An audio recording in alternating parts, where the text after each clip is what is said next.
Olá, boa noite. Boa noite.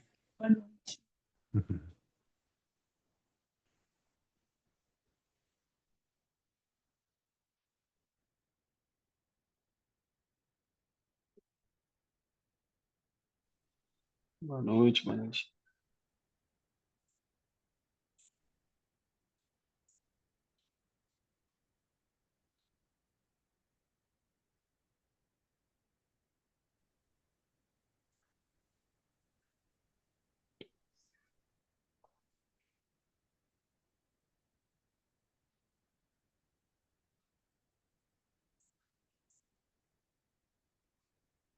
Vamos só dar uns minutinhos e a gente já começa, beleza? Ok. Boa noite. Boa noite. Boa noite. Boa noite.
Nossa, hoje está difícil de entrar. Boa noite, Ed. Boa noite, Dorival. Boa noite, Boa Mauri. noite. Quem tá mais aí, não sei. Boa noite. Achei que eu não ia conseguir entrar, viu? Marisa. Marise. Oi, boa noite. E aí, a Cíntia? Teve bebê já? Já. Ai, que legal! Deu tudo certo? Deu. Alguns transtornos, mas acabou dando certo, tá? Graças a Deus. Eu estava orando por ela. Aham. Agora ela já recebeu alta, mas vai continuar lá pelo hospital ainda, porque o nenê está na incubadora, né? Ah, E ela já tá de alta já, mas vai continuar por lá, porque ela precisa amamentar a criança, então ela vai. O hospital providenciou um tipo de um abrigo lá para ela ficar lá no hospital mesmo, né, para poder estar amamentando a criança. tá certo. Tá? Mas acho que a fase mais complicada, mais difícil já passou. Graças a Deus. Isso.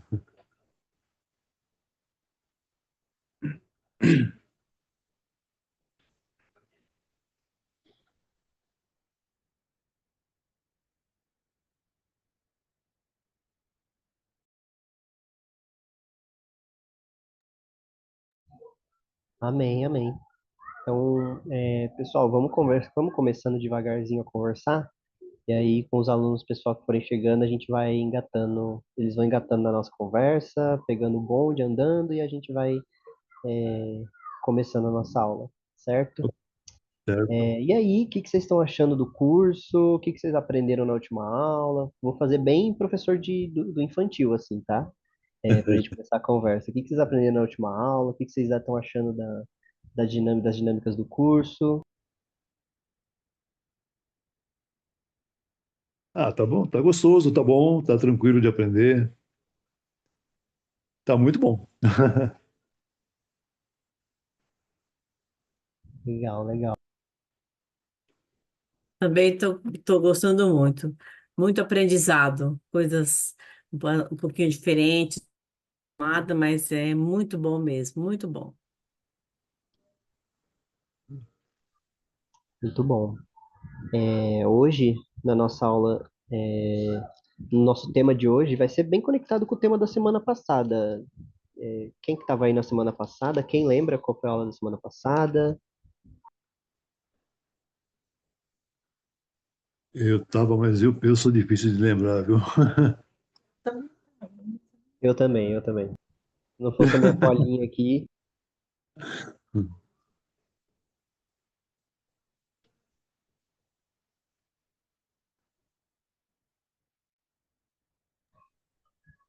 Hoje a gente vai falar do Sermão da Montanha, ou Sermão do Monte, né?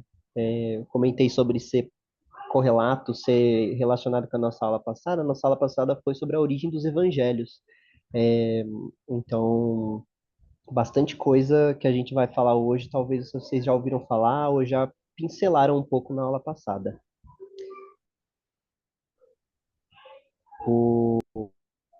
Então, vamos fazer o seguinte: vou começar a, a, a exposição, vou começar a aula.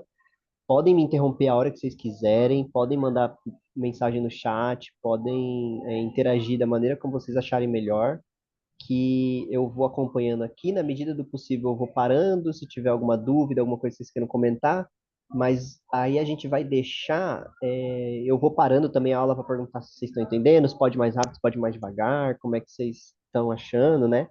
Mas aí a gente deixa uns minutinhos finais para aí sim a gente abrir para todo mundo falar, todo mundo conversar, todo mundo trazer alguma coisa também que sentiu, ou que achou, que estudou já sobre esse tema. É, e aí a gente junta tudo isso no final. Vocês estão conseguindo me ouvir bem? Tá todo mundo conseguindo me ver também tranquilo? Fechou então. Então vamos começar. Gente, Sermão da Montanha. Primeira coisa que eu queria falar é que eu me lembro muito vividamente de quando eu era um jovenzinho, recém-convertido, assim, recém-convertido, talvez recém-radicalizado no evangelho, sabe? Recém pegando firme mesmo, porque cristão, eu sou filho de pastor, então já meio que desde berço, assim, eu tô na igreja, né? Todo mundo cristão, mas desde recém, aproximado, assim, da Bíblia, da igreja e de viver uma vida no evangelho, eu lembro que eu comecei a dar aula na escola dominical, né? Num ambiente mais muito parecido com o que a gente está aqui. E vez ou outra tinha uma aula que tinha a ver com o Sermão da Montanha.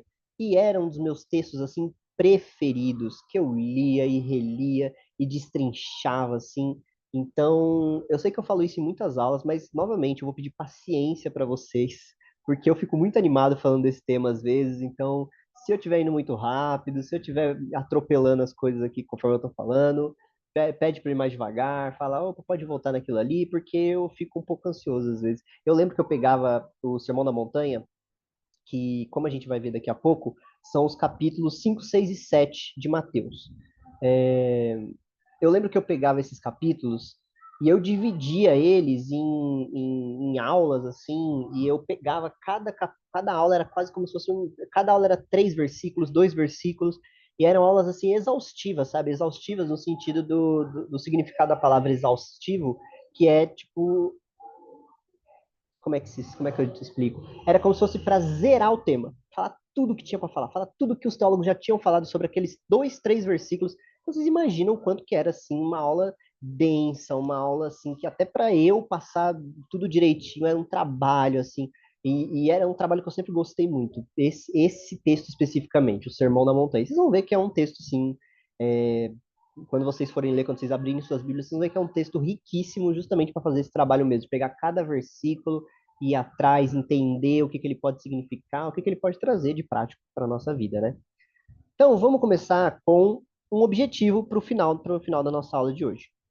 Peguei um objetivo polêmico, que é justamente para manter aí vocês atentos à aula toda. Então, como que eu passo aqui? Ah, tá.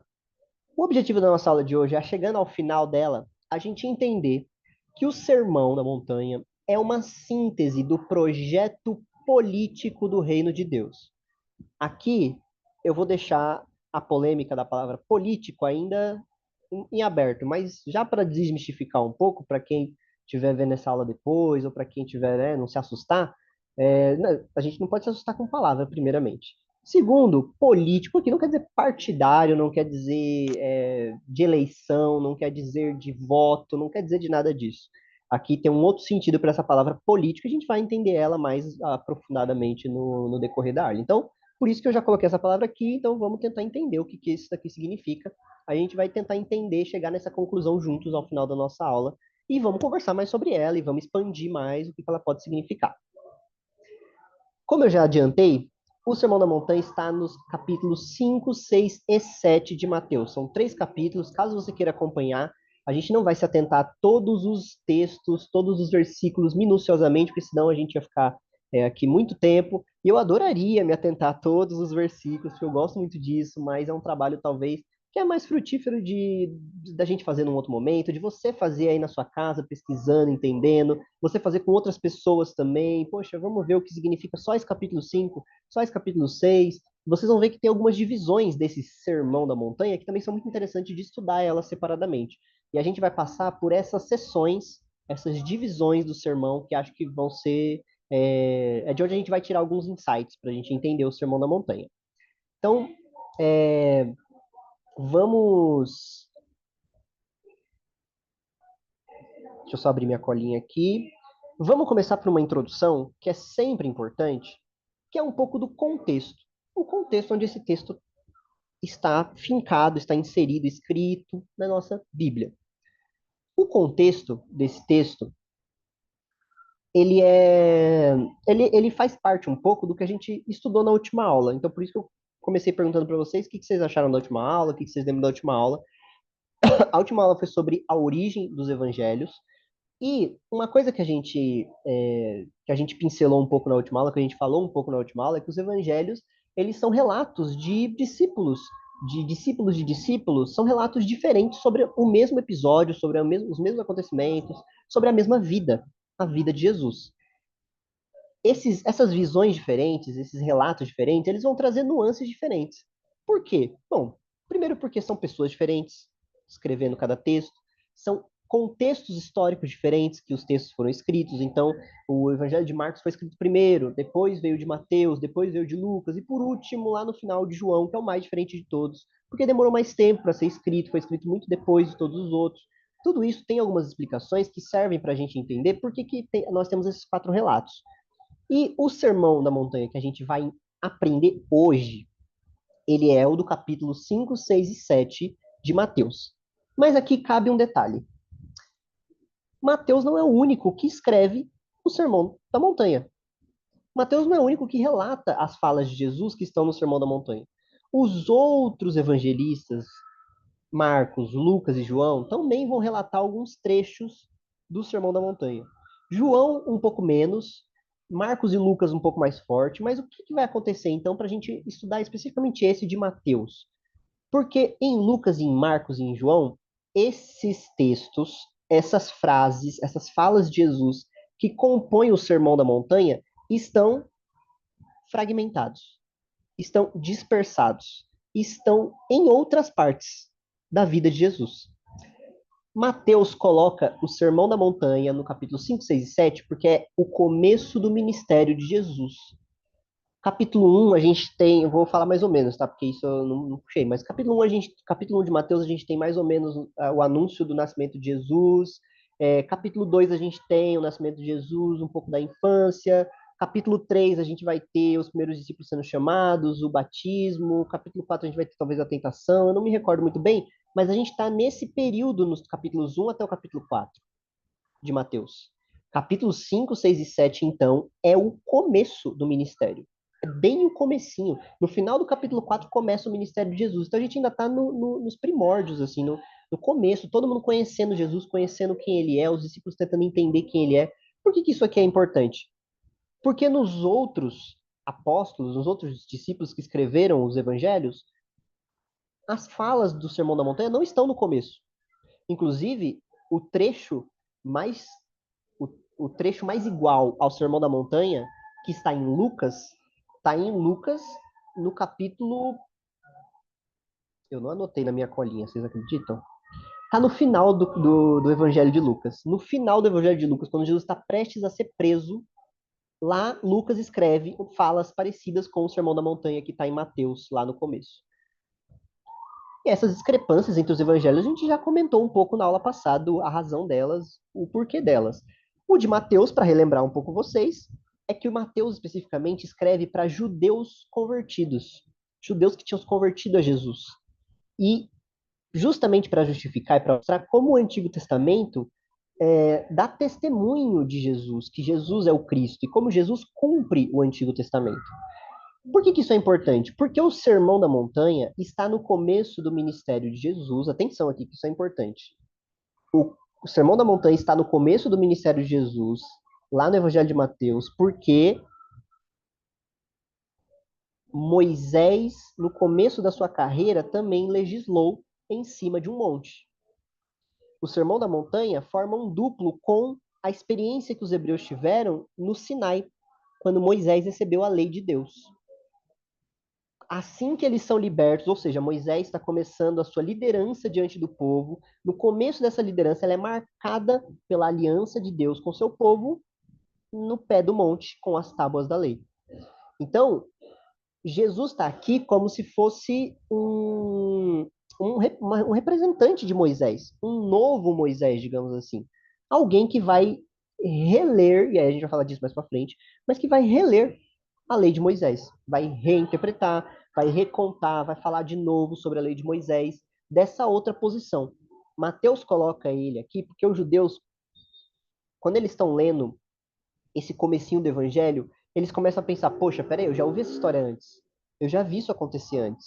Isso é um sinal, isso é um símbolo para que o primeiro leitor compreenda o que ele está lendo. Mateus está querendo dizer para a gente que Jesus traz uma nova aliança, assim como Moisés trouxe uma aliança. Assim como Moisés foi o representante, o líder de uma aliança, Jesus traz uma nova aliança. E aí a gente vai ver isso se manifestar, inclusive, no próprio texto do Sermão da Montanha mais para frente. Mas então é por isso que isso está no início do ministério de Jesus. O que Mateus faz? Que é um pouco do consenso dos teólogos e dos historiadores. É muito difícil dizer é muito difícil afirmar que Jesus disse tudo isso de uma vez. É muito difícil afirmar que teve esse momento. É muito provável que boa parte de tudo isso Jesus tenha dito de uma vez, assim como está lá em Lucas. Em Lucas nós temos as bem-aventuranças, nós temos sobre a oração, sobre o jejum, sobre a esmola, mas nós não temos, por exemplo, a oração do Pai Nosso, que é uma coisa que Lucas não coloca, Mateus coloca. O que é muito provável? Boa parte do que está no Sermão da Montanha, Jesus disse uma vez só. Boa parte, talvez, ele repetia para os seus discípulos muitas vezes e juntas. Então, ele repetia isso várias vezes. Aliás, é muito provável isso, porque é da repetição que vem a memória, né? Se você parar para pensar. O fato dos discípulos lembrarem tantas coisas que Jesus falava, muito provavelmente tem a ver com as coisas que ele mais repetia. Tem a ver com as coisas, ou com os acontecimentos mais marcantes e mais emocionais, assim. Mas, principalmente esses ensinamentos, é muito provável que Jesus repetia eles várias vezes. Mas é muito provável que Mateus também escolheu, por compromisso com o evangelho, inclusive, por compromisso com o meu leitor, ele precisa entender o evangelho de Jesus, da forma dele, da maneira dele, na cultura dele. Então, por compromisso com esse evangelho, Mateus preferiu agrupar todos esses ensinamentos juntos num só sermão. Note, isso significa que Jesus nunca falou nenhuma dessas palavras todas juntas, que elas são só provérbios que Jesus falava aleatoriamente? Não é isso que significa.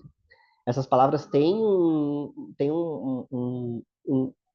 um contexto de construção, então parece que foi um sermão construído mesmo, foi algo pensado, foi algo que Jesus é, é, foi algo que são coisas que se linkam uma a outra, se conectam uma a outra, então uma fala faz referência a outra, uma fala se conecta a outra, mas algumas dessas falas provavelmente são ensinamentos que eles recolheram da vida de Jesus como um todo e resolveram colocar juntos, todos agrupados. E isso é importante porque são textos muito diversos entre si. São textos muito diferentes. São textos que provavelmente teriam um contexto muito mais comum de ser dito numa outra situação, num outro ensinamento. Então, por isso que muito provavelmente os discípulos fizeram uma síntese, e aí por isso que essa palavra é importante. O Sermão da Montanha quer dizer que Jesus nunca disse nada daquilo, ele nunca disse nada daquilo numa montanha. Não, não quer dizer isso. Mas é porque o Sermão da Montanha funciona muito melhor para Mateus e para os leitores que estavam lendo Mateus como uma síntese do ensinamento de Jesus. Uma síntese do que, e não só do ensinamento, mas a gente vai ver mais para frente, uma síntese da prática de Jesus. Uma síntese da caminhada de Jesus.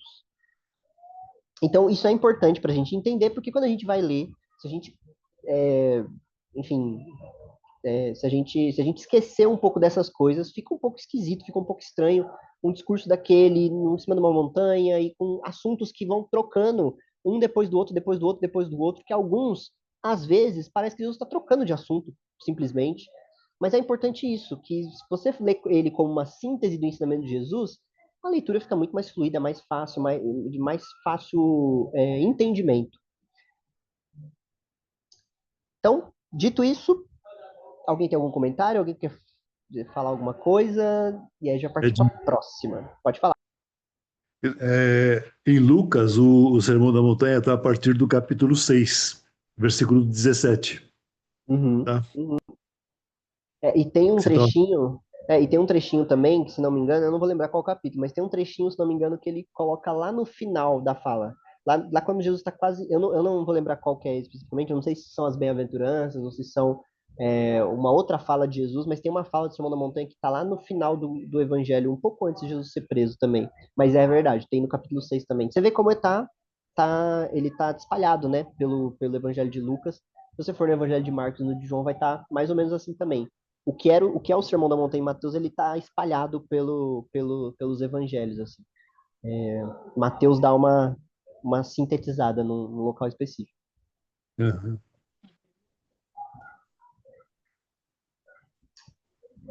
Então, vamos começar pincelando alguns trechos do Sermão da Montanha. Vamos começar pelo primeiro? E a gente vai passando um pouco mais rapidinho, porque, como eu disse, é um sermão longo, são muitos textos, então, desculpa. Eu vou tentar dar uma passada mais rapidinha por eles e a gente faz uma síntese de tudo no final e vai tentando comentar ponto a ponto, conforme o que for iluminando aí o coração de vocês também. Abram o coração de vocês, deixa o espírito soprar, deixa a pulga atrás da orelha de vocês, deixa coçar, deixa fazer assim, deixa o Sermão da Montanha provocar vocês, que essa é um pouco da ideia. Vamos começar com as bem-aventuranças. As bem-aventuranças, quando Jesus começa, bem-aventurados os pobres de espírito, bem-aventurados os mansos, bem-aventurados os humildes, aqui a gente tem o pobre no centro da mensagem. Isso aqui é o reino de Deus, é Jesus invertendo a lógica social para romper com ela. Isso aqui é o que, no final, vai levar Jesus a ser preso. Toda essa inversão que Jesus faz vai levar o apóstolo Pedro, o apóstolo Paulo, o apóstolo Tiago, o apóstolo João, todos a morrerem. O João não, o apóstolo João não, o apóstolo João morreu de velho, mas todos os outros 11 apóstolos, mais os discípulos dos apóstolos, foram perseguidos e mortos só porque acreditavam em Jesus. Faz algum sentido isso? Parece que não faz, né? A gente é crente hoje. Vamos pensar que eu e você, meu irmão e minha irmã, você se considera na posição de ser perseguido por alguma coisa? Você faz alguma coisa de muito grave, assim, de muito caótico, de muito. Meu Deus do céu, que poderia ser perseguido por isso? Não, né? Então a gente se acostumou um pouco já há alguns anos na história do cristianismo a não viver muito com perseguição. Mas por que essa perseguição era tão intensa no começo? E por que alguns grupos cristãos até hoje, e eu não estou falando de missões em áreas de risco, eu não estou falando de países islâmicos, eu não estou falando disso, eu estou falando de Brasil. Tem cristãos no Brasil que ainda são perseguidos. Tem pastor, freira, padre, que morre lá no interior do estado do Goiás porque vai peitar os grandes donos de latifúndio que estão querendo tirar a terra do povo. E morre com assassinato pago. Por que isso acontece? Porque existe no cristianismo uma semente de inversão da lógica social. Quando Jesus chega dizendo bem-aventurados são, os fariseus que ouviam pensavam, vai falar de mim, vai falar de mim. Os bem vestidos pensavam, vai falar de mim. os donos de grandes negócios pensavam, vai falar de mim. Ele vai começar citando eu. Talvez alguns até pensavam, vai falar meu nome, né? Vai falar meu nome.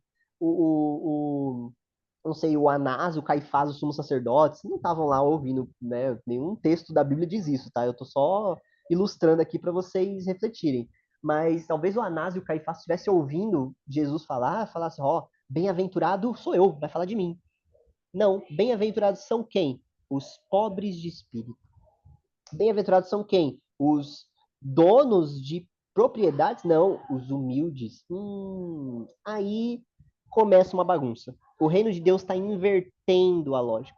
O reino de Deus está colocando tudo de cabeça para baixo. E isso é muito incômodo, isso é muito esquisito. Aliás, isso é muito incômodo, isso é muito esquisito para algumas pessoas. Porque o Sermão do Monte foi recebido e tem essa centralidade na nossa Bíblia até hoje, tanto que vários trechos, quando você for ler, você vai falar, nossa, eu já ouvi isso aqui, nossa, eu já ouvi isso aqui, nossa, eu já ouvi alguém falar isso aqui. Por quê? Porque o Sermão da Montanha cai no nosso coração como um abraço de Deus, como uma libertação, como um refúgio.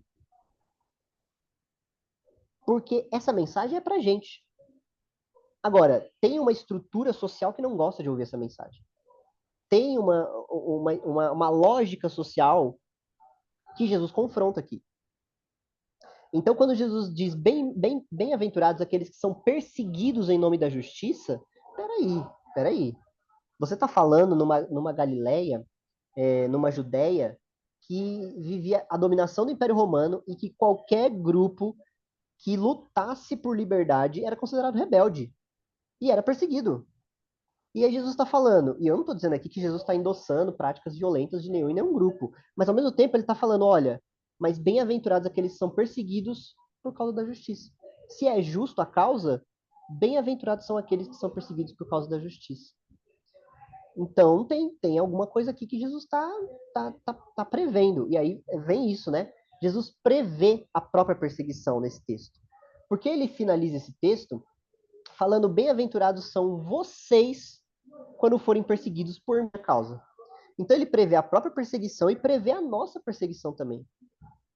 Ele fala assim, gente, isso daqui que eu tô falando, que o reino de Deus ele inverte a lógica social, não é porque é só algum teólogo que foi lá, muito rebuscado, examinou o grego e o hebraico e decidiu que é isso. O próprio Jesus fala, vocês vão ser perseguidos por causa dessa mensagem. Por causa dessa mensagem. Então, as bem-aventuranças, elas soam como uma coisa linda e uma coisa bela, muito pra gente, assim, pra gente. E é pra soar bonito e belo pra gente mesmo. Porque a gente, nós somos a boa terra onde essa semente cai. Mas existe uma estrutura que não recebe bem essa mensagem. Existe uma estrutura, inclusive existem pessoas que podem ser sim resgatadas, mas são representantes dessa estrutura que não lidam bem com essa mensagem. Não lidam bem com essa mensagem e que precisam disso, né, de resgate, porque essa mensagem incomoda elas. E essa mensagem, ela precisava ser como um refúgio para todo mundo, mas não é para todo mundo. Os fariseus, os sumos sacerdotes, o Pôncio Pilatos e toda a elite romana que dominava a Judéia não gostaria nada de ouvir o Sermão da Montanha começar assim.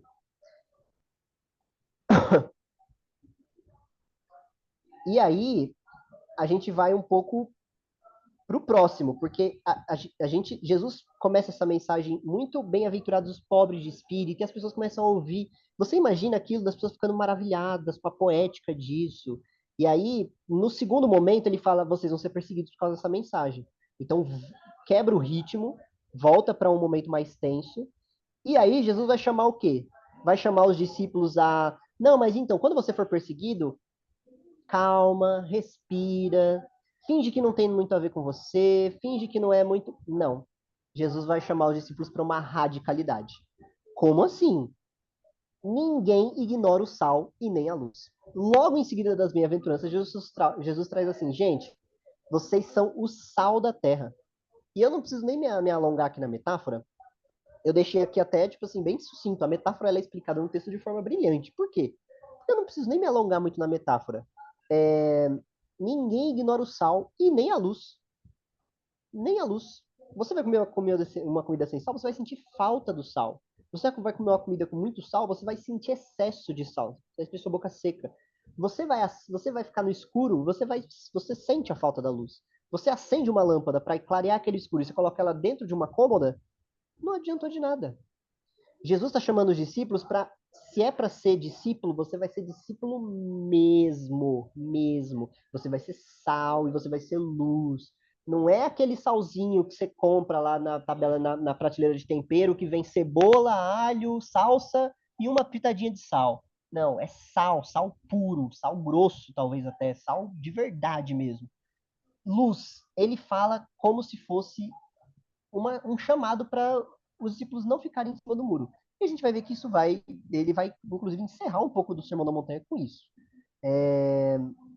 Então, depois de chamar os discípulos para uma radicalidade, dessa forma, a gente vai ver a veia judaica do Evangelho de Mateus aparecendo muito forte e de maneira muito bonita. A gente vai ver Mateus escrevendo para os seus leitores que são judeus, finalmente de maneira muito clara, que é Jesus falando: vocês ouviram o que foi dito, eu, porém, vos digo. Jesus fala isso diversas vezes nesse trecho. Esse trecho que compõe o capítulo 5, do versículo 17 até o versículo 48, são vários tópicos onde Jesus vai dizendo: vocês ouviram o que a lei diz. Quando Jesus diz vocês ouviram o que foi dito, ele está fazendo uma referência à lei de Moisés. Essa lei de Moisés que eu comentei que Moisés recebeu no monte, com as tábuas da lei. Essa lei, que Jesus está fazendo um duplo de Moisés, então Jesus está recebendo, tá dando agora uma nova lei em cima de um monte também. Essa lei é a que Jesus está lendo agora, e ele está falando: eu, porém, vos digo. Então vamos lá. Olha só. Ele fala vários pontos onde ele fala: ó, vou dar um exemplo. Vocês ouviram o que foi dito? Não mate, não matarás. Clássico da nossa Bíblia, clássico da lei. Eu, porém, vos digo. Se você tiver raiva do seu irmão, você já cometeu o assassinato. Isso é muito forte. Isso é muito forte. Mas olha só que interessante. A lei de Deus, a lei que Jesus está reinterpretando, essa lei de Moisés, ela é subvertida pelo quê? Pelo amor. Jesus está trazendo, na verdade, não só uma nova lei, mas ele está trazendo que a leitura que deve ser feita da lei é sempre uma leitura em amor. Porque quando eu digo não matarás, eu posso te.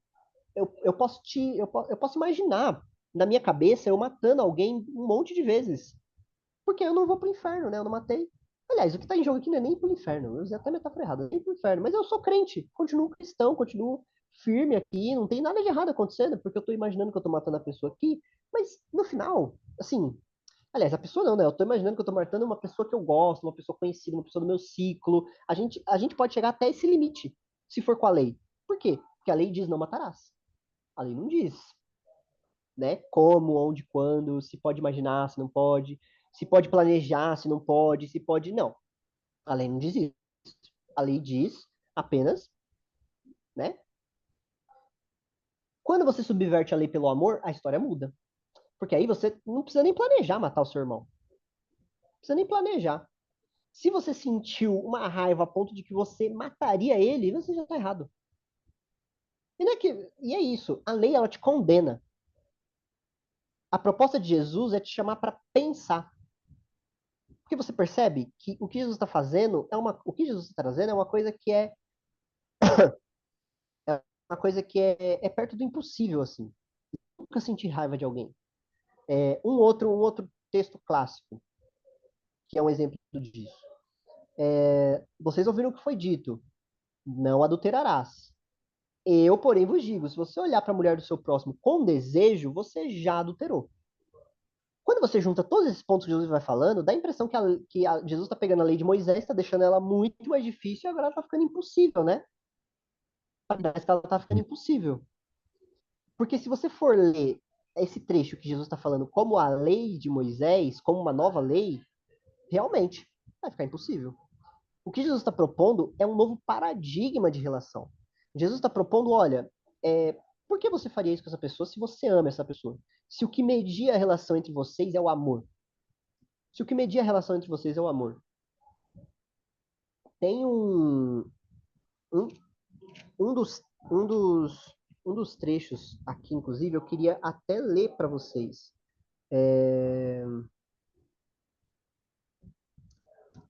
Jesus finaliza esse trecho, inclusive com o famoso, para mostrar para vocês como é uma lei subvertida pelo amor, no versículo 43, Jesus finaliza assim: Ouviste o que foi dito, amarás o teu próximo e odiarás o teu inimigo. Eu, porém, vos digo, amai os vossos inimigos e orais pelos que vos perseguem. Desse modo vos tornareis filhos do vosso Pai que estás no céu. Ele finaliza com o verso sobre o amor. Ele finaliza com o verso sobre o amor, dizendo, olha, até mesmo o amor, que é essa última medida, se você ama só aqueles que você. Se você ama só aqueles que já te amam, que esforço você está fazendo? Aliás, o que, que você está fazendo demais? O que, que você está fazendo demais? Não está fazendo nada demais. Inclusive, você não está fazendo nada, né? Assim, via de regra. Se você ama aqueles que já te amam, você não está fazendo nada, porque está seguindo um ciclo natural. Um ciclo natural. Eu amo aqueles que me amam. Quando você leva essa categoria para amar até mesmo aqueles que te odeiam, aí a gente começou a falar de uma nova realidade que não tem a ver com lei. Não tem a ver com lei.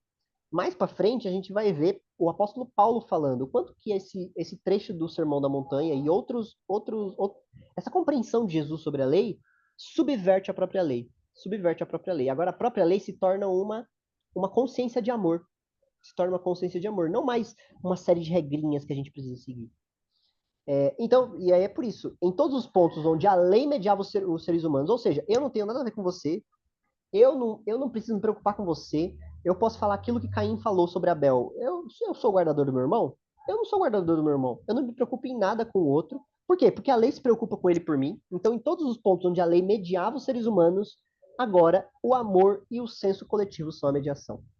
Então, quando te diz assim, não matarás, você não precisa conversar com seu irmão. Você não precisa resolver. Você não precisa pensar. É só você não matar e guardar tudo dentro de si. Quando te fala, olha, não sinta a raiva do seu irmão, você precisa parar e pensar, meu Deus, por que eu tô com raiva dele? O que será que ele me fez? Ou então, o que será que eu estava esperando dele para ele me fazer? Você precisa entrar na relação, você precisa falar com seu irmão, você precisa, sabe, é muito mais difícil, porque te chama para conviver em comunidade, te chama para conversar, te chama para refletir. Então, agora, o senso de coletivo e o amor são a nova lei. Porque eles não são uma lei de regrinhas, eles chamam você para pensar. E aí, já entrando no capítulo 6, Jesus vai falar de uma sociedade mais justa. Primeiro, porque ele está falando de 3 práticas da lei judaica, que são esmolas, oração e jejum. Essas 3 práticas são chamadas práticas de justiça. Então, ele vai usar muito a palavra justiça nesse capítulo 6. Um dos pontos desse capítulo 6, assim, auge, é o Pai Nosso, inclusive. Inclusive, dentro desse trecho do versículo 1 até o versículo 18, onde ele vai falar de justiça, ele vai mostrar um novo tipo de relação com Deus a partir do Pai Nosso. Que a lei, ela não precisa ser uma relação com Deus a partir da punição. Ela pode ser uma relação com Deus a partir do pão e da mesa. Ela pode ser uma relação com Deus a partir do pão e da mesa.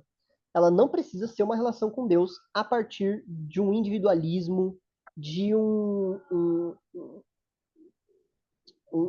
uma relação autocentrada, de um teatro. Não precisa ser isso. Não precisa ser isso. O Pai Nosso é um exemplo clássico disso.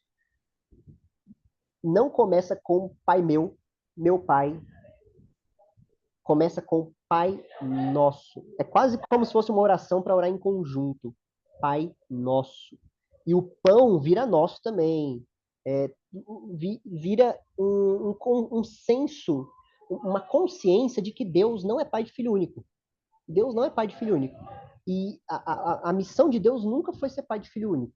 Deus nunca quis ser pai de filho único. Deus sempre quis ter uma família cheia, com muitos e muitos e muitos, muitos filhos. Isso se reflete na oração do Pai Nosso. A consciência coletiva, assim, gigantesca de que o pão é meu, mas se o meu irmão está passando fome, não há justiça. Então, se não há justiça, não é Deus. Se não há Deus, não há partilha, não há, sabe, não há amor. Se meu irmão está passando fome e eu tenho Deus, então nós dois estamos passando fome. Não, mas espera, mas eu tenho um pão, então nós dois temos um pão. Nós dois temos um pão. Isso, você vai escalando isso para todo mundo que é cristão, você já começa a pensar numa sociedade mais justa.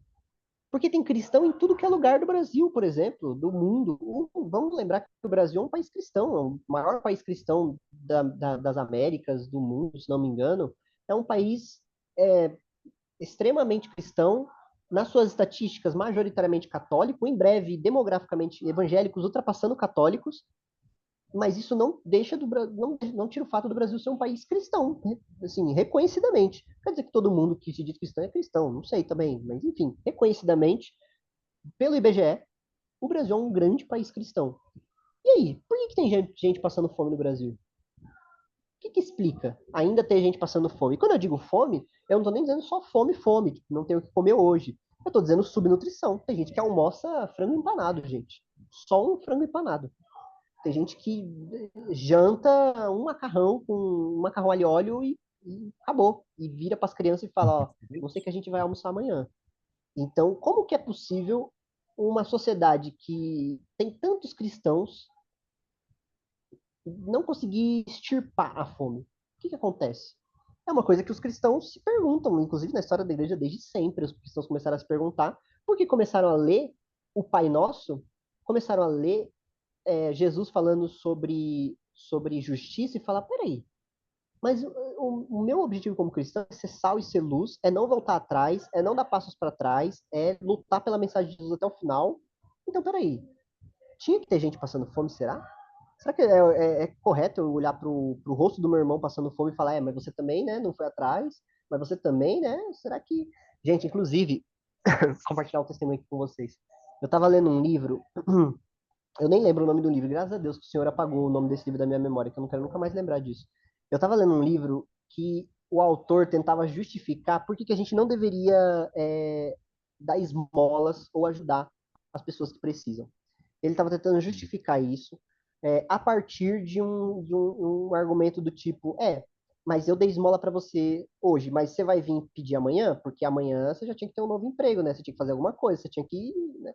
E eu, lendo isso, eu fiquei com uma raiva, mas eu pensei, nossa, mas a gente se pega pensando isso às vezes, né? Às vezes se pega a gente também. A gente ajuda alguém e aí a pessoa vem pedir ajuda no dia seguinte, a gente fala, poxa, mas ela nem correu atrás para no dia seguinte não ter que mais me incomodar. Sendo que a gente precisa almoçar e jantar todo dia, né? Então, assim, como assim a gente quer dar um almoço para a pessoa e quer que a pessoa no dia seguinte já esteja totalmente estruturada, totalmente erguida, a ponto de que eu não fica um mês aí sem almoçar e vai correr atrás da sua vida? Quem consegue ficar um mês sem almoçar?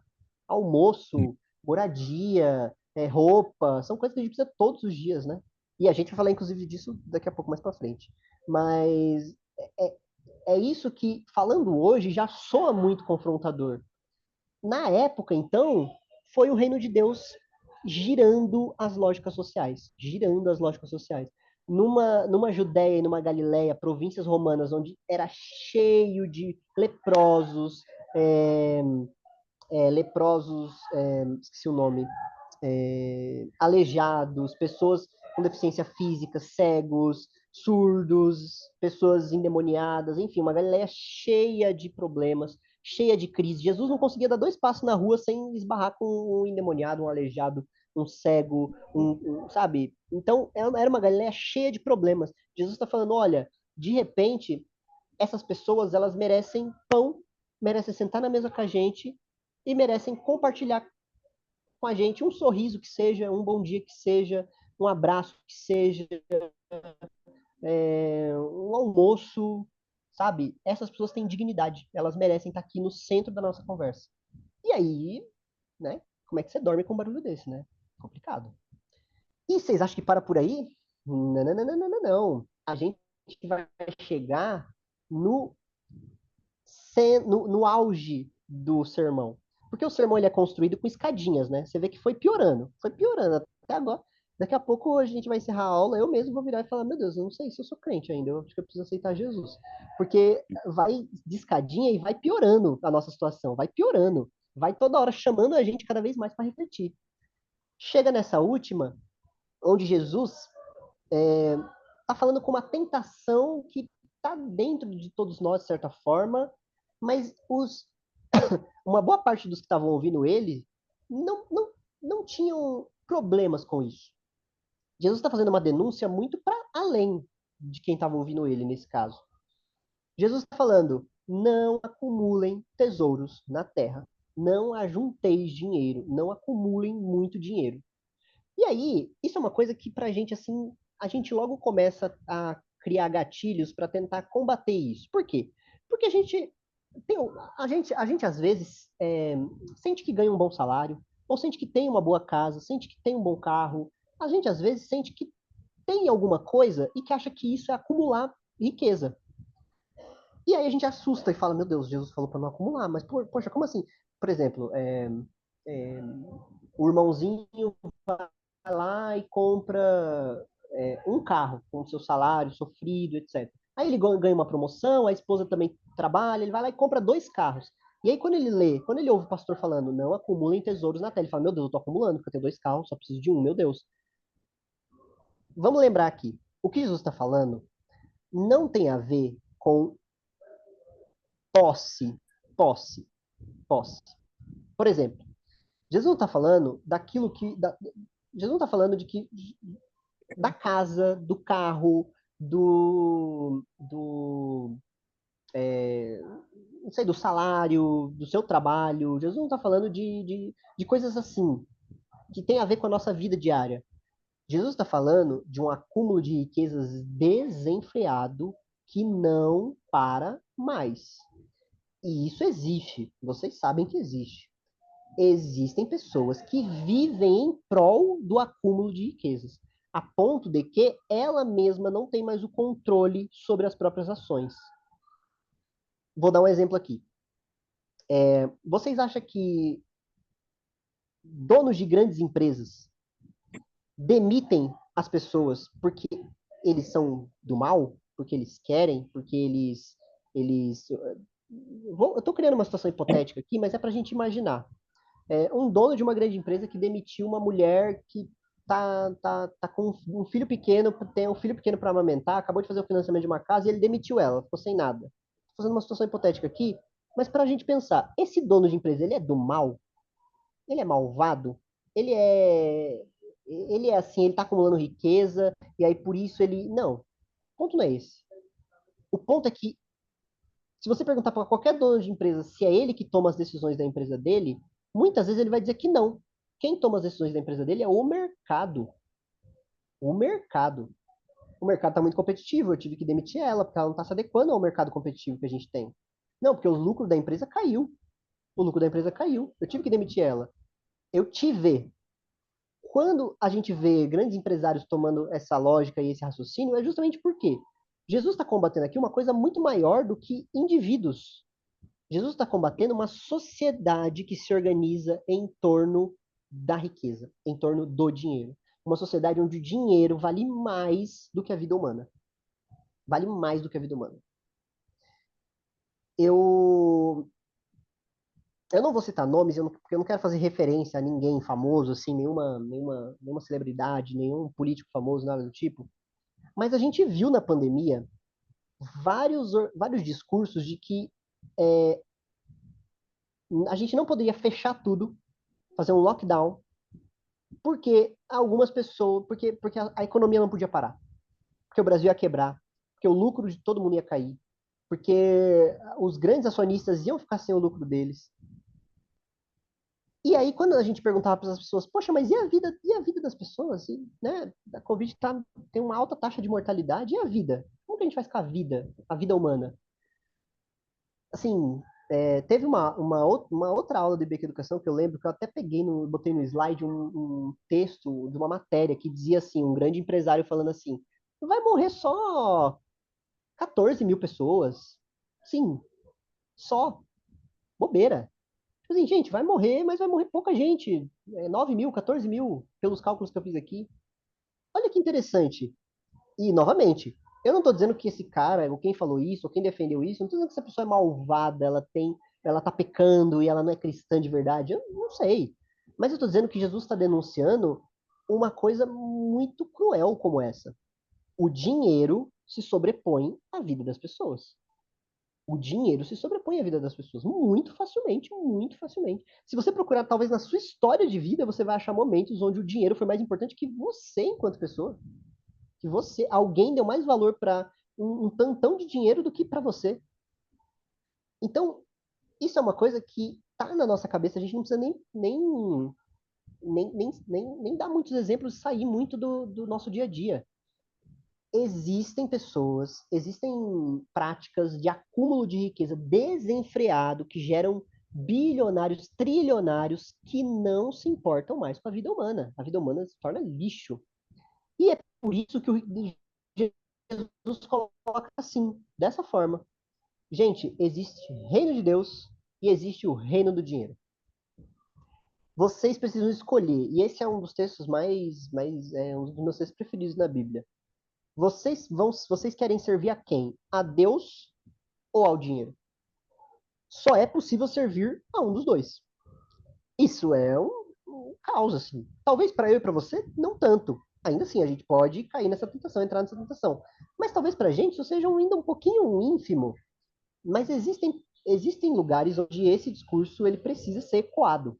Olha, só se pode servir a dois senhores. E para todos nós, como sociedade, a gente precisa ecoar esse discurso. Olha, só se pode servir a dois senhores. A gente quer construir uma sociedade que alimenta o mercado, o lucro e o dinheiro, ou a gente quer construir uma sociedade que alimenta as pessoas, que dá dignidade para as pessoas? O que vem primeiro? O que vem primeiro? É possível que alguém tire algum lucro? É possível que alguém receba um salário justo? Poxa, claro que é possível. Mas o que vem primeiro? O reino de Deus ou o reino do dinheiro? Então, a gente vê que o que Jesus está propondo aqui é que por que o reino de Deus e o reino do dinheiro, o reino de Deus e o reino do dinheiro são tão incompatíveis? Porque o acúmulo de riquezas impede que uma sociedade justa se construa, que os humanos vivam como iguais em amor, que os cristãos realmente se empenhem em uma mudança no mundo. E o que é tudo isso? Tudo isso é o que Jesus acabou de falar. Jesus está colocando aqui justamente o que ele acabou de falar. O acúmulo de riquezas é central, fica ocupando esse centro do discurso do Sermão da Montanha, porque o acúmulo de riqueza mantém os pobres no seu lugar, os mansos no seu lugar, os que têm fome e sede continuam tendo fome e sede, os perseguidos continuam sendo perseguidos, e tudo fica em paz, baseado no acúmulo de riqueza, desenfreado. Uma sociedade que ama o acúmulo de riqueza desenfreado. Então, já estamos nos encaminhando para o final, mas Jesus fala sobre, logo depois de falar sobre o acúmulo de riquezas, ele fala sobre não se preocupar. Não se preocupe. Não se preocupe que você tem que beber, não se preocupe que você tem que vestir, não se preocupe que você tem que comer, não se preocupe com nada. Dá a impressão de que ele está falando isso. Mas se você lê tudo o que a gente acabou de entender aqui, a coisa se esclarece um pouco mais. Quando Jesus diz, olha, não vos preocupeis com o que vocês têm que comer, com o que vocês têm que beber, com o que vocês têm que vestir, ele está falando para você não se preocupar com o que você precisa comer, beber ou vestir. Porque o reino de Deus é um paradigma que te coloca na preocupação com o que os outros têm que comer, beber ou vestir. Assim como o Pai é nosso e o pão é nosso, então peraí, tem que ter pão para todo mundo tem que jantar, todo mundo tem que almoçar. Quando você se coloca preocupado com o que todo mundo tem que ter, de repente vai ter alguém preocupado com o que você tem que comer também. Então vai dar certo para todo mundo. É por isso que Deus diz, e aí isso abre um pouco a nossa mente para aquele texto. Buscai, e está nesse trecho aqui, entre o versículo 25 e o versículo 34. Busquem primeiro o reino de Deus e a sua justiça, e as demais coisas vos serão acrescentadas. Está bem no finalzinho desse capítulo 6. agora faz sentido o que Jesus falou. Por que que eu busco primeiro o reino de Deus e as demais coisas me são acrescentadas? Porque é dentro do reino de Deus que eu recebo todas essas coisas que são mínimas para eu viver. A gente ouve muito esse texto isolado como se fosse, tipo, busque primeiro o reino de Deus e as demais coisas, tipo, seu carro do ano, seu luxo, seu iate, suas férias em Miami, tudo isso vai ser acrescentado. O que o texto está falando é diametralmente diferente. É você não se preocupar com coisas que são para você e se preocupar com aquilo que é dos outros. E se preocupando com aquilo que é dos outros, sempre vai ter alguém preocupado com aquilo que é seu. De repente, você está fazendo um almoço para todo mundo da sua família. É óbvio que você vai almoçar também. Entendeu? É essa lógica que Jesus está colocando aqui. O reino de Deus, ele passa a não ser só uma nuvem mágica que joga presentes para você porque você se preocupou com o reino de Deus. Ele passa a ser uma comunidade, uma comunidade, uma sociedade organizada em torno de providenciar para todo mundo paz, pão, comida, né? Eu coloquei pão aqui, mas comida e moradia. E outros itens básicos, tá? Eu tô falando isso aqui, mas, por exemplo, quando eu falo de paz, eu sempre gosto de lembrar. É, eu sou psicólogo de formação, né? E é muito caro para mim isso. Um abraço, gente. Um abraço é dignidade básica. Tem gente que não recebe um abraço não sei quantos anos. Um abraço é dignidade básica. Receber um abraço, ter um afeto, um cafuné que seja, é dignidade básica. É necessidade básica de todo ser humano. É coisa que se a gente fica sem, a gente começa a passar mal, gente. Juro para vocês. Então, o reino de Deus propõe que a gente tenha uma sociedade onde todo mundo tem isso. Todo mundo tem isso. Todo mundo tem essas coisas básicas. E é a partir daí que a gente vai começar a pensar em outros detalhes. Esse capítulo aqui eu decidi não me alongar muito, é o capítulo 7, mas porque ele cita várias coisinhas pequenas, como se fosse um livro de provérbios, como se fosse várias partes da vida, vários detalhes da vida, que existe um ensinamento prático e um ensinamento iluminador, assim, iluminador. Eu vou ler só um para vocês, porque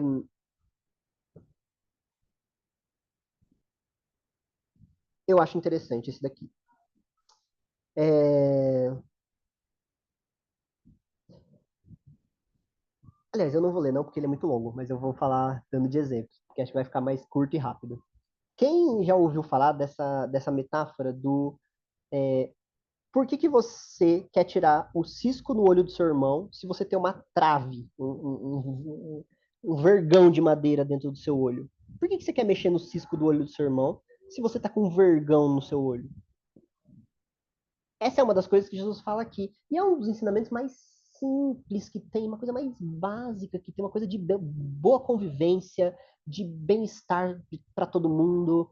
É quase uma coisa de etiqueta, sabe? Eu não gosto muito desse negócio de etiqueta, que é uma coisa muito elitista, assim, de, etiqueta. Mas é quase uma coisa de etiqueta, assim, sabe? Uma coisa de educação. É um ensinamento lindo, assim. E aí, Jesus coloca todos esses ensinamentos e no meio ele coloca uma coisa que se chama de regra de ouro, que eu, inclusive, é um dos poucos trechos do Sermão da Montanha que eu coloquei aqui escrito, né? Olha só. Tudo que vocês desejam que os outros façam a vocês, façam vocês também a eles, pois nisso consiste a lei e os profetas. Resumiu.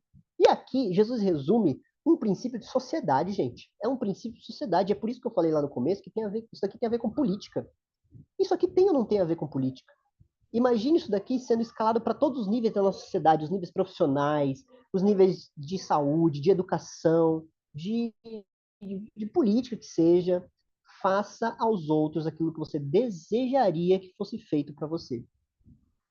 A gente teria uma sociedade. A gente teria ou não teria? Eu deixo como pergunta para vocês.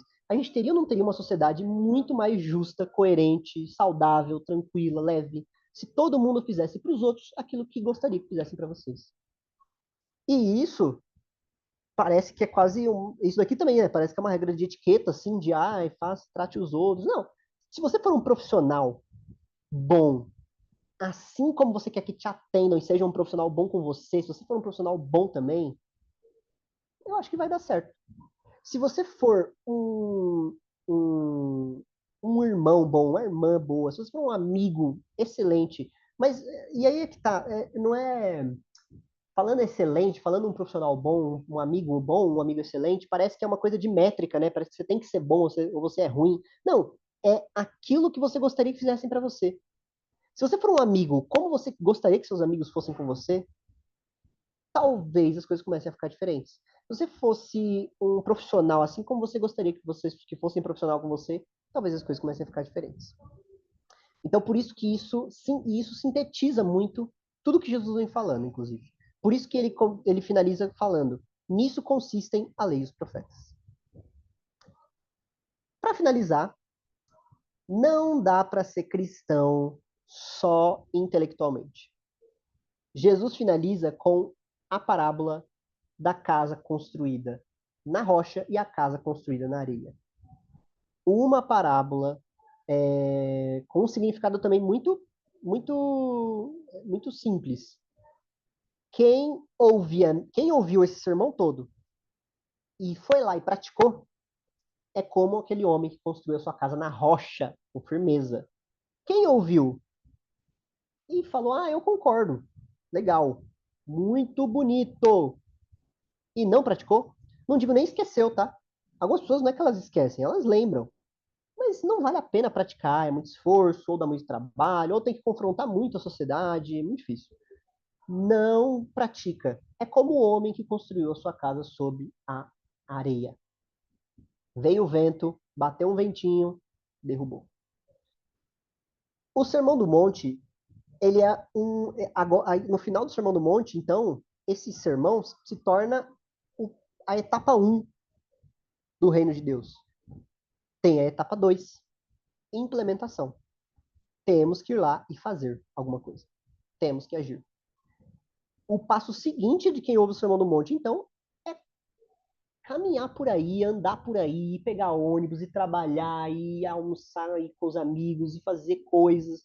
E fazer coisas, viver. Viver. Por quê? Porque é só aí que tudo aquilo que você tem intelectualmente dentro da sua cabeça, você vai começar a praticar. Praticar. Então, isso, uma coisa simples que eu fiz aqui, por exemplo, que eu citei aqui, é que é matéria de jornal, por exemplo. É muito simples você abrir uma matéria de jornal, ver se aquilo que está dizendo lá, sobre aquela medida, sobre aquela notícia, ver como aquilo tem a ver com a subversão da lógica que Jesus questiona. Uma matéria X, eu não lembro, teve uma matéria assim, mas eu não lembro se foi exatamente isso. Mas enfim, eu vou só usar exemplo. Desigualdade cresce no Brasil. Pronto, você vai ler lá, vai ler os dados, vai ver se é isso mesmo. Depois que você lê tudo, você vai falar: olha só, isso aqui tem a ver com o reino de Deus ou não? Nada a ver.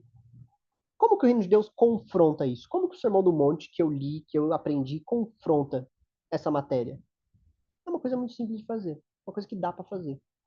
Sem contar outras coisas da vida, assim. Viver é ser cristão e viver é um pouco olhar para essa lógica da sociedade e tá sempre pensando como o reino de Deus subverte ela. E principalmente está sempre praticando a subversão dela, praticando a subversão dela. Um cristianismo que está centrado apenas no ouvir e não praticar é um fracasso.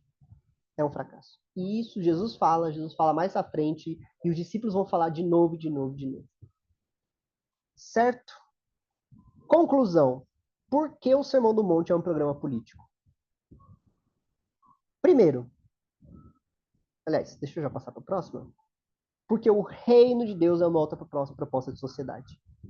É uma outra proposta de organização social. Outra proposta de organização social. É uma outra proposta que, inclusive, vocês ouçam as palavras que eu usei aqui para explicar para vocês o Sermão do Monte. Coletividade, sociedade, viver com o outro, viver bem com o outro, amor. Tem tudo a ver com o que a gente faz aqui, ó, em relação um com o outro. Tem tudo a ver com o que a gente faz com essas outras 200 milhões de pessoas que vivem no Brasil. Com essas outras 8 bilhões de pessoas que vivem no planeta Terra. Essa sociedade que a gente está construindo, ela está indo mais para o lado do Sermão da Montanha ou mais para o lado do reino do dinheiro, do reino de Mamon?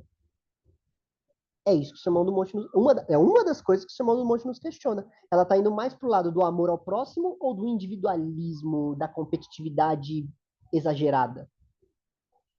É isso que o Sermão do Monte nos coloca a questionar. E aí, se você for pensar isso, aqui eu estou falando com vocês ainda de boinha, tá?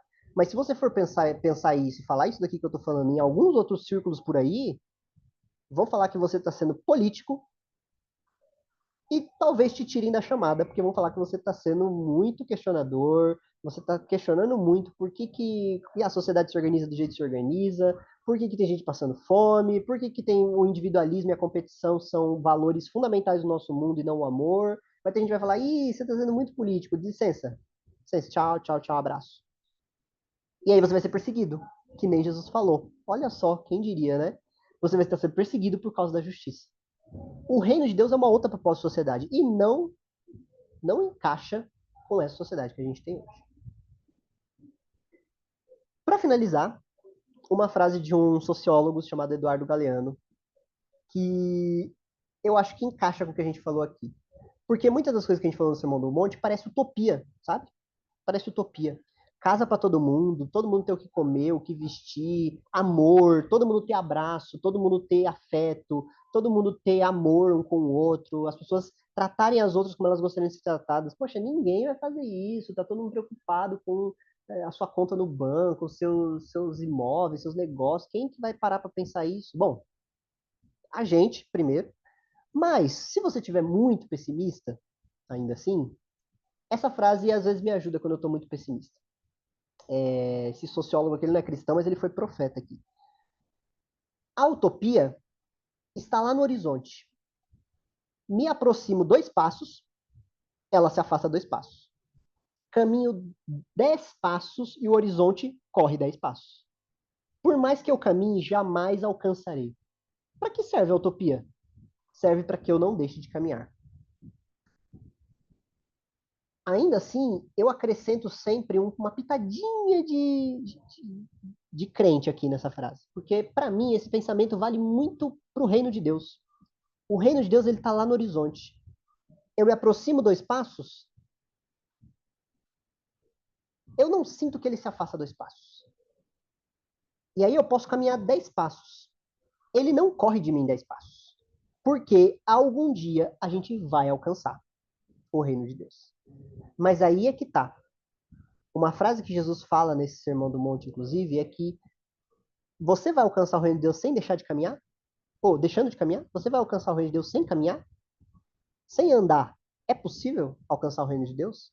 É possível a gente chegar lá diante de Jesus, Jesus falar, poxa, que tipo de sociedade você estava tentando construir? Eu sei que a sua sociedade era ruim, mas você estava tentando construir que tipo de sociedade? Ah, Jesus, eu estava gostando, na verdade, a sociedade estava ótima, estava maravilhosa, eu tinha minhas coisas lá, ninguém me incomodava, a galera que batia na porta pedindo comida eu mandava, dispensava, não tô nem aí.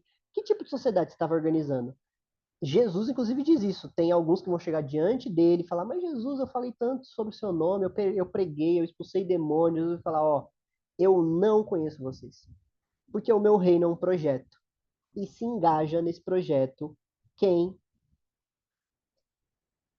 quem caminha. Quem caminha nesse projeto. Quem faz as coisas, quem vive a vida, quem tem atitudes de cristão se engaja nesse projeto. Então o reino de Deus também está lá no horizonte. Só que a gente está caminhando para lá. E aí, se a gente para de caminhar, se a gente desiste, se a gente para de praticar o Sermão do Monte, a gente está deixando o horizonte lá, porque é o horizonte, né? Lá longe, lá impossível de chegar. O reino de Deus também serve para isso, para que a gente não deixe de caminhar. Ter esse vislumbre do reino de Deus é justamente para que a gente não deixe de tentar pregar e colocar os princípios do reino de Deus aqui e agora. É isso, gente. Vamos lá, comentários, dúvidas, ideias, crises. Acho que eu atrasei um pouco, eu me empolguei. Eu falei para vocês que eu me empolgava. Vou parar de compartilhar aqui para a gente se ver melhor.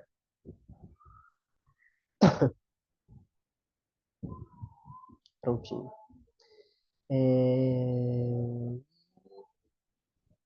E aí, dúvidas, comentários, ideias, crises?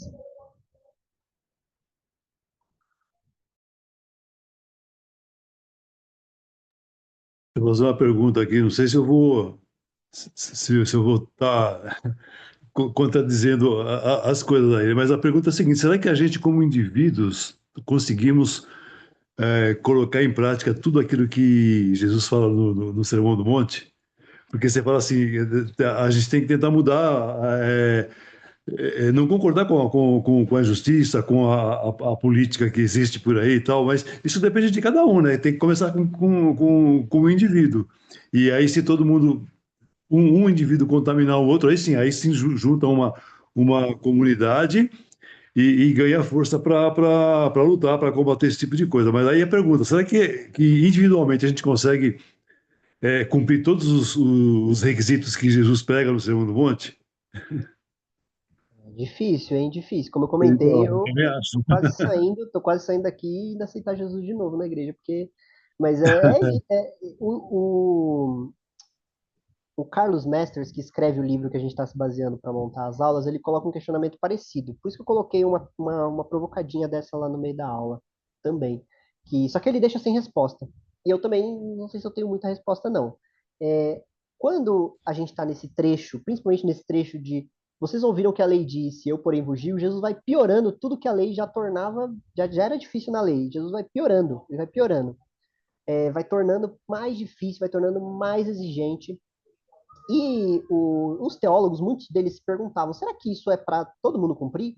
Inclusive, existe, eu não sabia disso, mas existe um tipo de teologia popular, assim, não é algo muito sistematizado, mas existe um tipo de teologia popular, assim, nos âmbitos católicos, assim, da vida, que acreditam que aquele trecho do Sermão do Monte é só para os padres e bispos e só para o clero, assim. É uma coisa até eu achei interessante quando o autor que colocou isso, eu achei interessante. Eu não sabia disso. Porque aí tem a ver, né? Tipo assim, você não cobiçar mulher, nenhuma mulher, o do próximo, você não. Aí o padre entra no celibato e fica um negócio assim. Aí parece, dá a impressão de que é mais fácil uma coisa meio monástica, assim, sabe? Se você se Coisa afastar. para monge, Exatamente, se coisa você pra é meio monge. que monge. Se você se afastar totalmente da sociedade, aí também, de repente, você consegue não odiar o outro, consegue, né, não matar ninguém, não ficar com raiva de ninguém. Eu tenho a impressão de que é, algumas dessas coisas a gente vai acertar, outras vai errar. A ideia não é muito a gente ficar medindo quanto que a gente acerta, quanto que a gente erra. Tem a impressão de que tem uma ética aí por trás, que quando você começa a exercitar, se exercitar na prática do amor, de certa forma, você começa a cumprir mais ou menos todos os quesitos, sem perceber e sem se esforçar. Eu tenho a impressão, muitas vezes, que algumas coisas que a Bíblia fala, aí eu tô viajando junto com vocês, tá? Vamos viajando junto. Tenho a impressão de que algumas coisas que a Bíblia fala, muitas vezes, é algo que se você se esforçar muito para fazer, vai dar errado.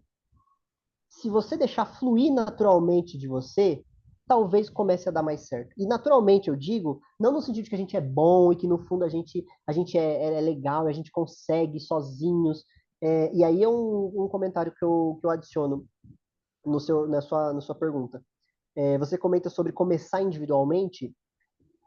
Eu concordo, mas eu acho que tem um começar individualmente, que é justamente a primeira coisa que o indivíduo tem que fazer é procurar outro indivíduo para começar a caminhada do reino de Deus. É, que eu Porque, falei, né? Tem que tentar atingir o outro para poder juntar uma turma, sim, vai.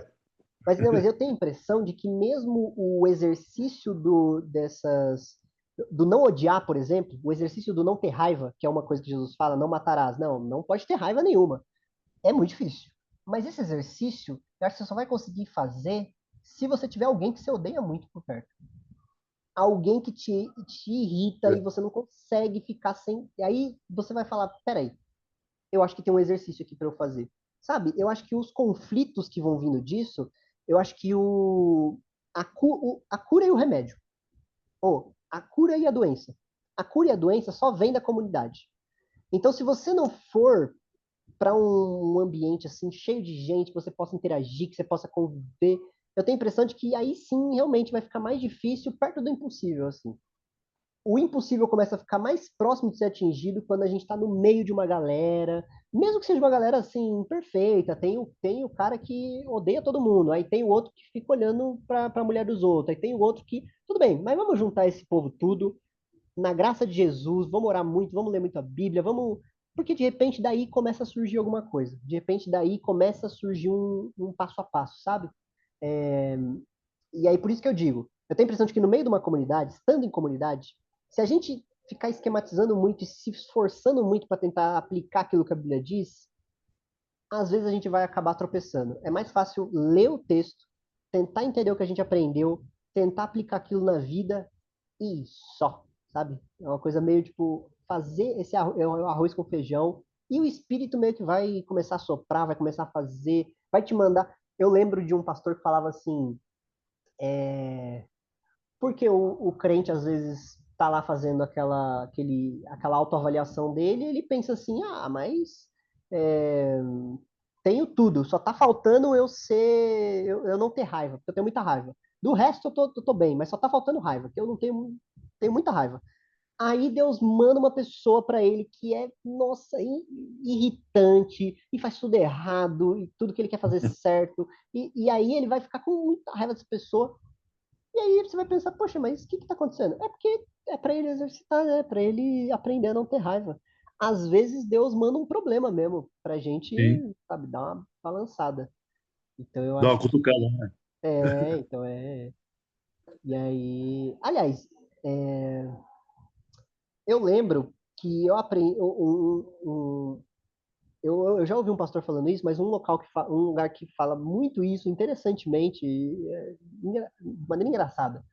É, o filme O Todo-Poderoso 2. Não sei aqui quem já assistiu, mas é um filme de comédia.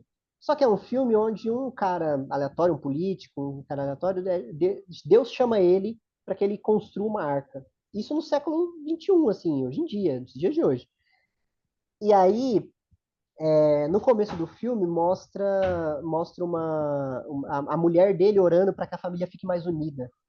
E aí, beleza, aí passa o filme, aí Deus manda ele construir uma arca, ele fica resistindo, ele não quer, e aí beleza, o filme é engraçado e tal. Mas aí chega no final, ele tá lá com a arca, aí realmente tá chovendo, vai ter uma barragem que vai estourar, enfim, já tô contando coisa que eu não devia contar aqui pra quem vai assistir o filme, mas assista, é muito bom. Mas aí no final a mulher dele fala assim, de repente, alguma coisa assim, né? Eu não lembro exatamente, mas de repente Deus atendeu a minha oração. Eu pedi para que a família ficasse mais unida. Deus mandou meu marido ficar maluco e construir uma arca para todo mundo construir uma arca juntos, né? E aí, realmente, eles estavam passando muito tempo juntos construindo um barco gigantesco. Assim, em pleno, em pleno Washington, Estados Unidos, assim, nada a ver. Mas é interessante isso, né? Que é essa conclusão que ela chegou. Às vezes, esses problemas, não vou dizer que foi Deus que mandou, mas às vezes tem algo de pedagógico que Deus gostaria Permite. que você aprender, permite. Ou então, assim como um professor tira pedagogia de um monte de coisa nada a ver, Deus também tira pedagogia de um monte de coisa que acontece. Tudo que acontece, Deus consegue te dar uma lição pedagógica, mesmo não sendo ele que mandou, mesmo ele só tendo permitido, ou às vezes tendo mandado mesmo, quem sabe, né? Mas Como é diz o isso. Paulo, né, tudo concorre para o bem daqueles que amam a Deus e que vão viver de É, acordo com a vontade dele, né? Exatamente, exatamente. Às vezes o que vem pro bem, às vezes você tá achando que vem pro mal, mas tá vindo pro seu bem. E você tá aí, né? Às vezes a gente está aqui se debatendo e, ai meu Deus, tá vindo pro mal, mas nem sempre, né? Uhum. Mas é. Eu acho que a Raquel tinha pedido para falar, não sei se eu estou enganado.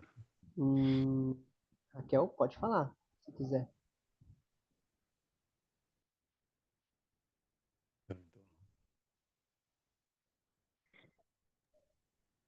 Não? Acho que não. Alô?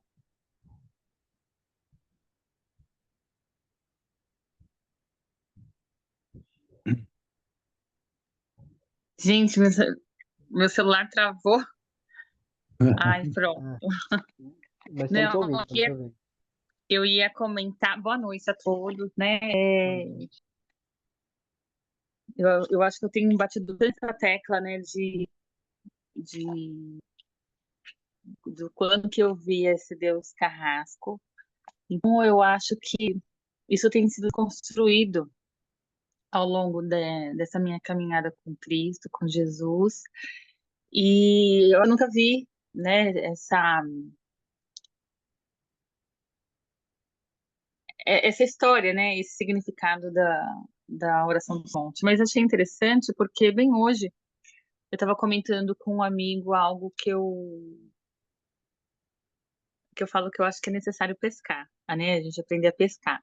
Eu sou professora, eu sou funcionária pública e falei assim, puxa, né? Vários órgãos lá, o prefeito deu 5% e a gente recebeu 2,8%, né? Tem vários descontos, e então eu fiz esse questionamento. Sim, eu não tenho casa, né? E tenho que passar, eu estou passando por uma situação de mudança muito brusca, e eu falo assim, puxa, eu preciso de uma casa e uma pessoa vai lá, ela invade no espaço, passa por essa situação e vai ganhar um valor em dinheiro. E eu acho que a gente precisa aprender a pescar. E aí eu falei, não acho errado, por exemplo, essa família,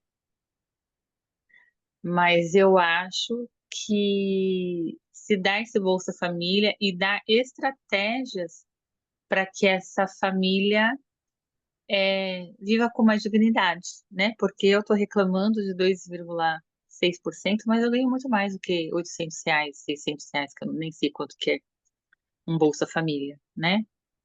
Por criança. E a pessoa ela fica presa a isso. E eu vejo o quanto que Deus ele é libertador, né? Você vem falando assim que não é para a gente juntar riquezas e as pessoas têm juntado, têm feito.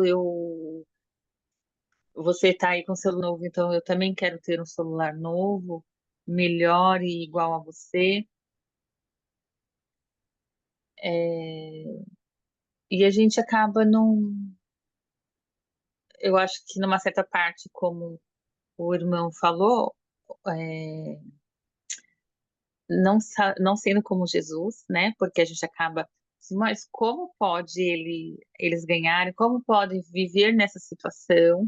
Como podem aceitar esses R$ 800 que se eu não tenho, claro que vai ser de muito bom grado, eu tenho uma criança para dar um leite, para comprar uma fralda, para dar para ela uma bolacha, mas não traz a ela uma dignidade.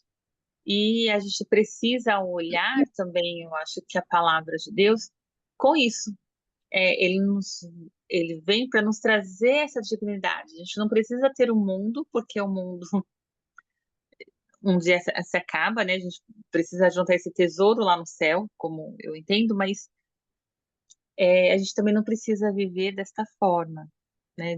Eu não sei se eu estou errada, se eu entendi errado o que você falou, ou se vocês estão entendendo do que eu quero dizer, mas a gente entender, sabe? Eu acho que de viver esse amor de Deus, eu acho que Deus não quer que a gente viva dessa forma nessa dependência, sabe? Eu acho que é muito pouco para nós, para aquilo que Deus fez pra gente. Deus, ele nos ama. Não quer que a gente Aí tá acabando o direito de eu ter R$ 800, R$ 600, sei lá quanto que é. Aí eu vou ter um outro filho que o valor dele por mês é para ser muito maior do que R$ 800. E Deus, ele quer mais da gente disso, né? Ele não quer que a gente seja soberbo, mas eu acho que ele quer que a gente viva com dignidade. Isso para mim não é. Eu acho que eu tenho um conflito em relação a isso. Tenho tido esse conflito, entende? É isso. Falei, né, porque eu achei interessante o caminho que foi dando e o que eu falei ainda hoje, um pouco antes de entrar no trabalho para um amigo. Uhum. É, amém, amém. O projeto do Reino de Deus, sinto que é para nos dar realmente mais independência, mais dignidade acima de tudo, né? Dignidade. Alguém mais? Alguém mais tem algum comentário, alguma ideia? Eu Alguma... quero falar um pouquinho só isso que a Raquel falou. Eu entendi direitinho o que ela quis dizer. E assim, em todas as tem a parte boa e tem a parte ruim. Isso é verdade, é a verdade. E a lei é justa. Eu, desde que me conheço por gente, eu nunca vi uma lei justa. Eu nunca percebi. Mas minha irmã tem problema. Ela compôs uma lanchonete, montou com meu cunhado. Meu cunhado é sírio, libanês, pôs uma lanchonete. E lá perto onde ela mora, tem gente, pessoas bem simples mesmo. E ela precisava de 8, ela queria 8 moças para trabalhar. E ela pôs na placa lá e elas foram lá desse lugar bem simples. Mas elas não querem ser registradas.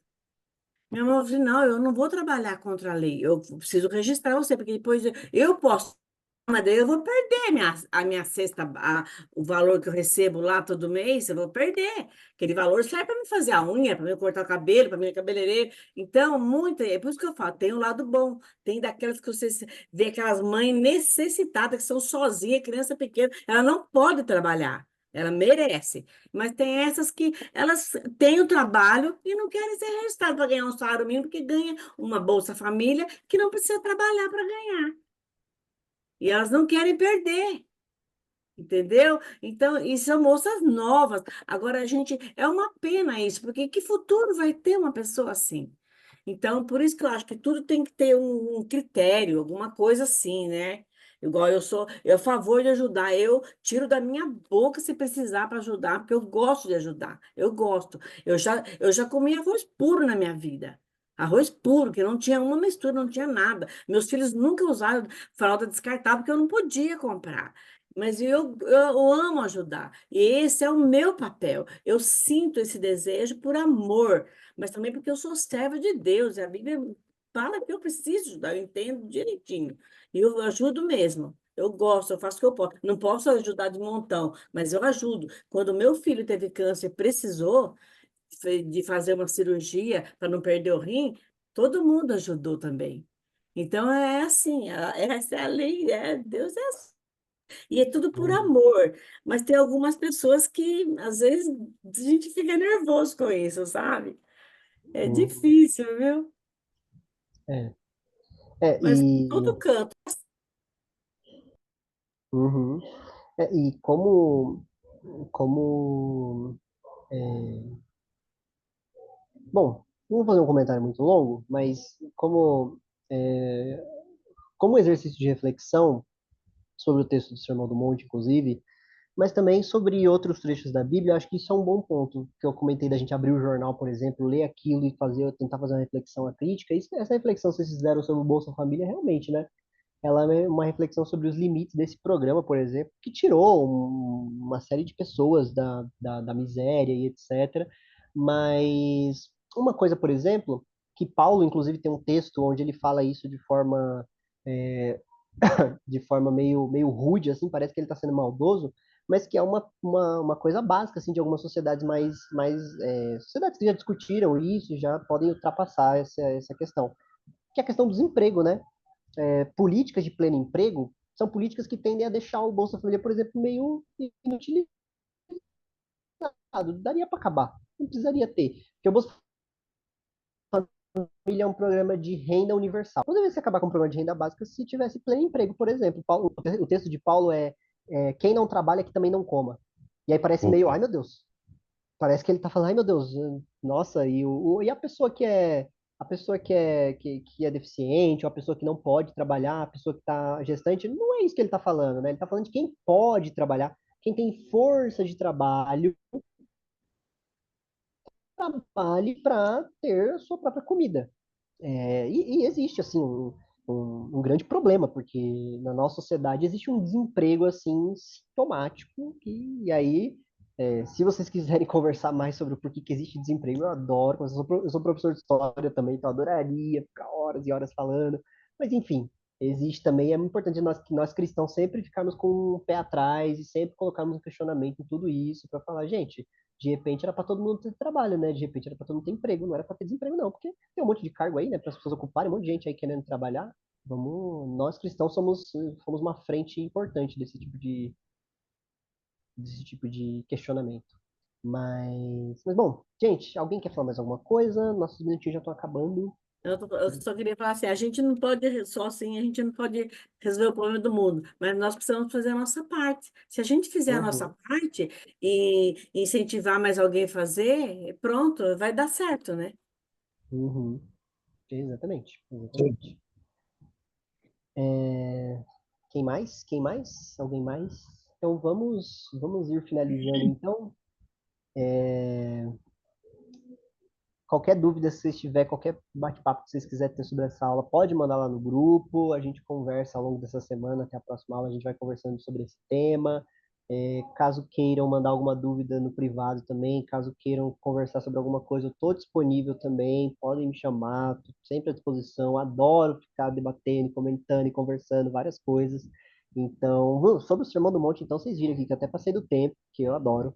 Então, é isso, gente. Muito obrigado pela presença de vocês, pela participação e até a próxima aula. A gente se vê por aí. Boa semana. Obrigado, Ed. Muito boa a sua aula. Obrigada. Sempre Boa gosto noite. de Obrigada. suas aulas. Muito Sempre reflexiva mesmo. gosto. Deus Obrigado, abençoe. gente. Tchau. Verdade. Beijo, tchau, tchau. Boa noite. Tchau. Boa noite.